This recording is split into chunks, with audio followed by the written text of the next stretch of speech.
கர்த்தருடைய பரிசுத்த நாமத்துக்கு ஸ்தோத்திரம்.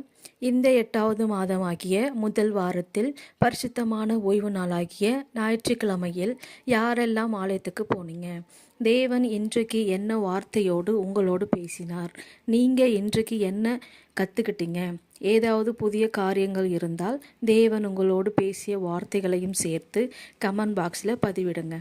7வது மாதம் அற்புதமாய் நடத்தி வந்த தேவன் 8வது மாதம் முழுவதும் அதிசயமாய் வழி நடத்துவாராக.